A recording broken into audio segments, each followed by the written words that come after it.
अच्छा, पाकिस्तान की सरकारी एयरलाइंस कंपनी नीलाम हो गई है और अब पाकिस्तान में जहाज के नाम पर सरकारी पैसों के खर्च पर ही घमासान छिड़ गया है। पाकिस्तान के पंजाब प्रांत की सरकार ने 10 अरब का एक प्लेन खरीदा। इस पर अब वहां की सीएम मरियम नवाज टारगेट पर हैं। पाकिस्तान के चैनलों पर यही चर्चा हो रही है कि खाने को नहीं है पैसे, मरियम नवाज उड़ा रही है पैसे जहाज पर। ये खबर है, ये मरियम साहबा की हुकूमत जो है उन्होंने 10 बिलियन रुपीस का उन्होंने एक नया जहाज खरीदा है। साथ में लोगों ने ये भी कहना शुरू किया है कि पूरी पीएए जो है वो 10 अरब में बिक गया, आपने एक जहाज जो 10 अरब का ले लिया है। जिस दिन मरियम नवाज साहबा के खिलाफ अगर हवा चलना शुरू हुई या जिस दिन ये फैसला हुआ कि चलें जी अब जरा पेच टाइट करने का टाइम आ गया है, तो बहुत से पेच हैं जो टाइट होंगे। ये तो आप सिर्फ चंद चीजें अभी आप बता रहे हैं, जहाज के हवाले से, शाह खर्चों के हवाले से, उनकी इन प्रोजेक्ट्स की तशहीर के लिए जितना पैसा खर्च होता है इसके ऊपर भी एतराज आ सकता है एक दिन। सीसीडी के हवाले से, और मैं हो सकता है एक अनपॉपुलर ओपिनियन में शेयर कर रहा हूं, लेकिन सीसीडी के हवाले से अगर किसी दिन हवा खिलाफ चली तो ये सीसीडी का मसला जो है ये बहुत बड़ा बन सकता है। ये पाकिस्तान जो है तबाही के रास्ते पे ना जाए तो फिर क्या हो। पाकिस्तान की क्रिकेट तबाह हो चुकी है। एक खबर और दे देते हैं, ये भी पाकिस्तान से जुड़ी हुई है, फिर इस पर चर्चा करते हैं। भारत से हारने के बाद पाकिस्तान में मातम हुआ और मातम का ये दौर है वो चलता चला जा रहा है। पाकिस्तान में अब डिमांड ये हो रही है कि क्रिकेट टीम को कोच समेत इमरान खान की सेल में ही डाल दिया जाए। एक बयान ये भी सुन लें आप। फील्ड मार्शल से मेरी दरख्वास्त है कि आप इस क्रिकेट टीम को उठाएं और कोच समेत उठा के इमरान खान साहब के हवाले कर दें और जेल भेजें ने। और इमरान खान साहब के सेल, क्योंकि 5, 6, 7 सेल हैं, उन तमाम सेल्स के अंदर ये बड़ी आसानी से आ जाएंगे सारे खिलाड़ी। और फिर इमरान खान साहब से कहें जी कि आप इनके साथ वो सलूक करें जो आप पूरी रियासत के साथ करना चाहते हैं या आप स्टैब्लिशमेंट के साथ करना चाहते हैं। और फिर आप इमरान खान साहब के हाथ में एक चित्र दे दें और उन्हें कहें जी आपकी बड़ी मेहरबानी, आपकी सजा माफ है अगर आप इस टीम को सीधा कर दें। और फिर देखें इमरान खान साहब इनके साथ करते क्या है। इमरान साहब क्या करेंगे इनके साथ? नहीं, लेकिन मैं बार बार कहता हूं, फिर से दोहरा रहा हूं, कमाल के क्रिएटिव आइडियाज आते हैं। मतलब टीम को प्रैक्टिस नहीं करानी है, टीम को क्रिकेट के जो चीजें हैं, टेक्नोलॉजी है, वो सब नहीं करनी है। उनको बैट और बॉल और स्टंप, फील्डिंग, कैच, इस सब से नहीं आगे करना क्या है, इमरान खान की सेल में डाल दो। अब क्यों ये कह रहे हैं? क्योंकि पूरे पाकिस्तान को पता है कि इमरान खान की सेल मतलब दुनिया की सबसे ऐसी सेल जिसमें मतलब दुनिया भर के धक्करम हो रहे हैं। वो बेचारा पूर्व प्रधानमंत्री है, उसकी ऐसी की तैसी कर रखी है, उसकी आंख चली गई।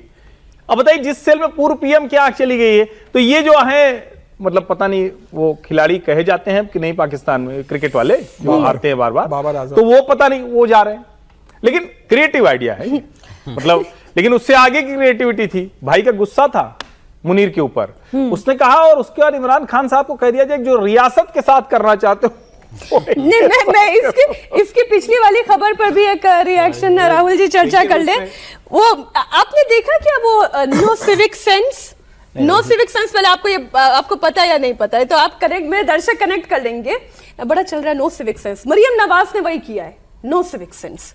ये बात तो ख़राब है कि आप पाकिस्तान में जिस तरह के हालात हैं इकोनॉमी के, वो इस तरह से कर लिया जाए। वैसे ये भी बात जाननी चाहिए, मैं इसे कुछ जस्टिफाई नहीं करता, बिल्कुल नहीं खरीदना चाहिए था उन्हें, लेकिन पंजाब जो है, पंजाब जो पाकिस्तान का इकोनॉमिक इंजन है, वहाँ का पंजाब, और 60% इकोनॉमी काम कर रही है सर। वैसे बता रहा हूँ, जितनी भी इकोनॉमी है उसमें 60% GDP जो है वो पंजाब से आती है।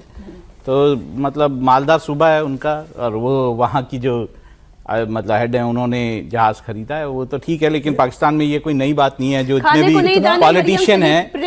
भी पॉलिटिशियन हैं उनके ज्यादातर जो मकान हैं, एसेट्स हैं, वो सब विदेशों में हैं। ऐसा थोड़ा कि नहीं है। इतना मालदार सूबा है कि अभी 10 अरब का प्लेन खरीदा रही। कुछ दिन पहले अभी गटर के ढक्कन गिन रही थी। लोग थोड़ी ना मालदार है। अभी गटर के ढक्कन गिन रही थी उस दिन मरियम रात को कि भाई गटर से ढक्कन चोरी हो रहे हैं, तो मैं रोज काउंट करती हुई लगाए थे, एक रंग के ढक्कन होंगे, उस पर सुरक्षा कर्मी बिठाए जाएंगे। जिस प्रांत की यह हालत है, ढक्कन चोरी हो गए तो जेल भेजे जाएंगे, 50,000 का पेनल्टी लगेगी।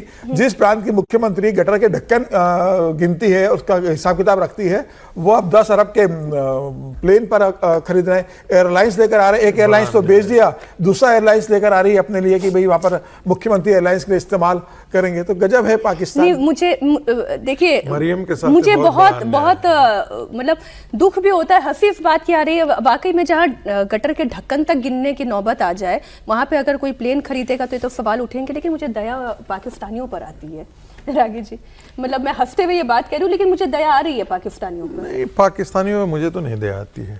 ऐसी क्या बात इसलिए नहीं दया आनी चाहिए, और नहीं, मुझे नहीं आती और आनी भी नहीं चाहिए, क्योंकि आपने वही कुछ होने दिया है 70 साल में। आपकी पैदाइश एक घृणा से हुई थी, और वो घृणा का बीज आज जो है वो बट वृक्ष के रूप में खड़ा हो गया है। उस घृणा में आपने मिलिट्री एस्टेब्लिशमेंट को सींचा, आपने पॉलिटिकल और सिविक सोसाइटी को आपने खड़ा ही नहीं होने दिया। जब पॉलिटिकल और सिविक सोसाइटी जहां पर कमजोर होती है और मिलिट्री एस्टेब्लिशमेंट ताकतवर होती है, तो वही कुछ होता है जो आज पाकिस्तान में हो रहा है। यदि वहां का मिलिट्री एस्टेब्लिशमेंट जो है वो सब्सिडियरी होता, या जिसे कह सकते हैं कि पॉलिटिकल एस्टेब्लिशमेंट कंट्रोल कर रहा उन्हें, और डेमोक्रेसी वहां पर उसकी जड़ें मजबूत हुई होती, तो लोग सड़कों पर भी आते।